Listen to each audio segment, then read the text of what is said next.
भगवान शंकर गोपी रूप धारण करके वृंदावन के पावन धाम में स्थापित हो गए सेवा करने के लिए गोपेश्वर महादेव के रूप में। जैसे ही ब्रज लीला में भगवान ने इस महाराज के पावन कथा को किया, सारे देवता दक रह गए भगवान की इस लीला को देखकर। चंद्र देवता के अलावा किसी को इजाजत ही नहीं थी आने में। स्वयं भगवती माता लक्ष्मी महारास में आना चाहती थी, उन्हें ही भगवान ने जमुना के पार रोक दिया। लेस मात्र भी जिनमें लिप्सा और भोग की इच्छा है वो महारास में सम्मिलित नहीं हो सकते। जो परम योगी है, परम प्रेमी है, महाराज उनका ही दर्शन कराएगा। तो आज भगवान शिव और पार्वती एक रूप हैं, भगवान श्री कृष्ण और राधा एक रूप हैं।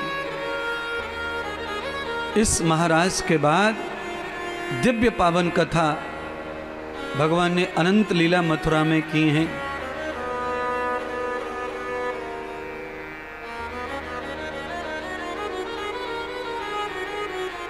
मथुरा की कंस की लीला है। कंस जब परेशान हो गया तो उसने सब रिश्तेदार मित्रों का सहारा लिया। तो भगवान श्री कृष्ण के चाचा थे अक्रूर जी, श्री वासुदेव जी के भ्राता। अक्रूर जी से संबंध बनाए कंस ने और अक्रूर जी को बुलाया मथुरा और कहा, अक्रूर जी, सारे ब्रज के लोग तुम्हारा विश्वास करते हैं, इसलिए तुम जो भी करोगे मेरे लिए सारे जगत के लोग तुम्हारा भरोसा करेंगे। मेरी रक्षा करो। मेरे मारने वाला बालक ब्रज में पैदा हो गया है। अनेक बच्चों की हत्या करने के बाद भी वो बालक जिंदा है। समझ में नहीं आता कि वो बालक कौन सा है, पर ज्यादातर ये समझ में आ रहा है कि वो नंद का ही लाला है, क्योंकि उसने इतने बड़े बड़े राक्षसों को मारने का जो कार्य किया है वो कृष्ण का ही काम है। तो मुझे तो लगता है वही मेरा हत्यारा है। तो अक्रूर जी ने कहा, ऐसे महान बालक का मैं चाचा हूं, तो मुझे उस बालक का दर्शन करना चाहिए। कैसे दर्शन मिलेगा? तो यज्ञ के बहाने दर्शन मिल जाएगा। तो अक्रूर जी ने कहा, चिंता मत करो मित्र कंस, मथुरा मैं जाऊंगा रथ लेकर के और नंद बाबा और उसके बच्चों को मैं लेके आऊंगा आमंत्रित करके। तो कहा, यज्ञ कौन सा करना चाहिए? तो कहा, धनुष यज्ञ करो। धनुष यज्ञ की रचना की। अक्रूर जी सोने का रथ लेकर के ब्रज में पधारे। नंद बाबा को आकर के अक्रूर जी मिले और न्योता दिया मथुरा में यज्ञ में आने का बालकों सहित। नंद बाबा बड़े प्रसन्न हुए। कंस के साथ हमारे रिश्ते नहीं रहे, अब कंस के यहाँ हमारा दूध दही माखन बिकना बंद हो गया, व्यापार रुक गया।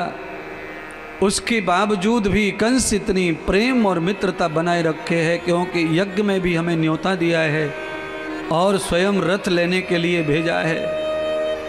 नंद भोले थे, उनके मन में कोई छल कपट नहीं था किसी के भाव को पहचानने का। भगवान श्याम सुंदर तो सब जान गए लीला। बाबा के साथ में दोनों बालक रथ में बैठ गए। जमुना जी पे रथ आया तो भगवान के मित्र भी रथ में बैठने के लिए रुक गए रास्ते पर। हे कान्हा कृष्ण, तू हमारा मित्र है तो हमें भी मथुरा दिखा दे। तेरे साथ हम भी मथुरा का मेला देखाएंगे, मथुरा का बाजार देखाएंगे। हम गरीब ग्वाल वाल हैं, हम मथुरा कभी नहीं गए। तो भगवान ने अपने मित्रों को मथुरा का उत्सव दिखाने के लिए बिठा लिया। एक रथ में 12 लोग हो गए महाराज, नंद बाबा और 11 बच्चे। सब मथुरा की ओर बढ़े। यज्ञ तो दूसरे दिन था। तो भगवान ने नंद बाबा को समझा कर कहा, बाबा यज्ञ कल है तो आज रात्रि में मामा के घर जाकर कोई फायदा नहीं है। आज ये पावन बगीची है, यहाँ रुका जाए, यहाँ स्नान, शांति और शीतल हवा। पुराने जमानों में बगीचियाँ हुआ करती थी गांव के बाहर, जहाँ पर सब गांवों के पुरुष स्नान करते थे, दंड बैठक लगाते थे और आराम भी करते थे। गांव में आने वाली कोई बारात उस बगीची में विश्राम करती थी, मीठा जलपान करके फिर गांव में स्वागत होकर जाती थी। वो सारी बगीचियों की कथा महाभारत में लिखी है, भागवत में लिखी है, पर अब बगीचियों के नाम पर क्या रह गया है नहीं पता। बगीची खत्म हो गई, बगीची पे चाचा काका ताऊ के घर बन गए। सब जगह अतिक्रमण है, सब जगह निशान चिन्ह मिटा दिए। इतनी जनसंख्या बढ़ी है, चारों तरफ देखो घर ही घर, घर ही घर, घर ही घर। इतनी गर्मी पैदा कर दी है तुम लोगों ने संसार में कि स्वयं एक दिन तुम ही जल के इसमें भस्म हो जाओगे गर्मी में। इसीलिए कोशिश करो कि वातावरण प्रकृति जो है अनुकूल हो जाए, चारों ओर वृक्ष ही वृक्ष हों, फल ही फल हों, फूल ही फूल हों, खूब बरसात होवे, खूब अच्छी हवा चले, खूब ठंड पड़े। सब खत्म हो गया महाराज। एक महीना भी ठंड नहीं पड़ती 4 महीने की जगह, आधा महीना भी बारिश नहीं होती भैया 4 महीने की जगह, केवल 6 महीने गर्मी गर्मी गर्मी गर्मी पड़ती रहती है। ये सब तुम्हारी कृपा से हो रहा है बंधुओं।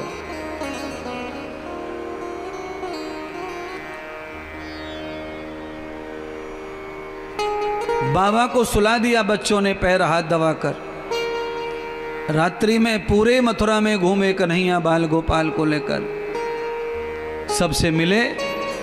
कंस का धोबी कपड़े धोकर जा रहा था, भगवान ने उसका भी उद्धार कर दिया। सुदामा नाम का कोई दर्जी मथुरा में था, जिसने भगवान को वस्त्र सिलकर दिए नए नए यज्ञ में पहनने के लिए, भगवान ने उसका उद्धार कर दिया। वैसे लोग व्यापार कर रहे थे गलियों में, मिठाइयों की दुकान, प्रभु का स्वागत किया, मिष्ठान खिलाया, पान खिलाया। प्रभु ने उनको भी वरदान दे दिए धन धान्य के। आगे कंस के महल पर कुब्जा नाम की बुढ़ी औरत खड़ी थी चंदन लेकर के कटोरे में।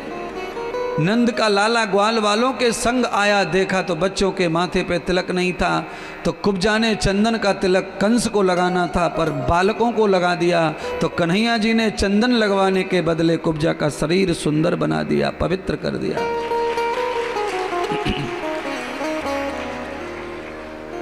भगवान को रोज तिलक लगाना, चंदन लगाना, और अपने माथे पर भी चंदन लगाओ, झूठा भगवान का।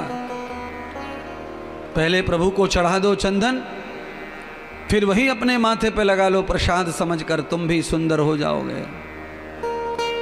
चंदन के अंदर 1000 गुण होते हैं सुंदर बनाने के, शरीर को स्वस्थ करने के, शीतल करने के।